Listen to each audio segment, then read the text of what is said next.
Bankruptcy court this time, nearly 2 years after a jury found her not guilty of killing her daughter. Anthony is now living a narrow life deep in debt with no job, no home of her own, almost no cash. ABC's Matt Gutman is covering the case from Miami. Good morning, Matt. Hey, good morning, George. This bankruptcy hearing was the first time we've ever heard from Caylee Anthony in court, and she basically described living hand to mouth, traveling on buses, relying on friends and attorneys for shelter. Now, she mostly answered yes, so, no, sir, to the judge who asked her those questions. But the only thing that's changed since we met her 4 years ago is that hard partying 20-something was the spectacle that still follows her. After nearly 2 years in hiding, Caylee Anthony might have expected this question. Did you get away with murder? And the angry chaos still following her. Baby killer!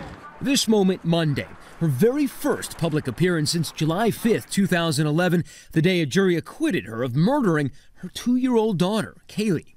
Shielding her face, hustled into yet another courtroom, Anthony was shoved back into the spotlight, this time for something much more mundane than a sensational murder trial. This time, a bankruptcy hearing. I don't pay rent.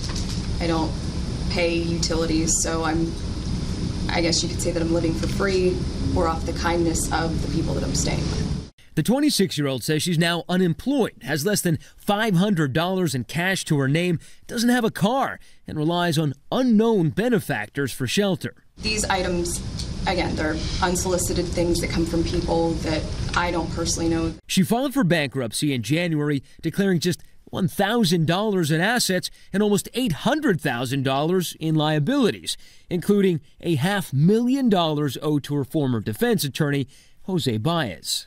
I try to contribute when I can, but usually it's also friends buying food.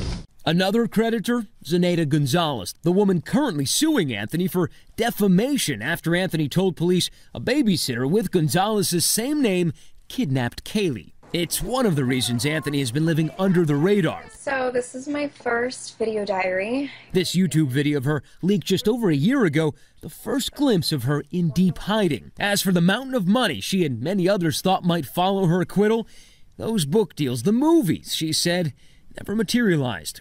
Now, the attorney representing the woman suing Caylee Anthony said her testimony didn't seem to be truthful. His words, it didn't pass the smell test.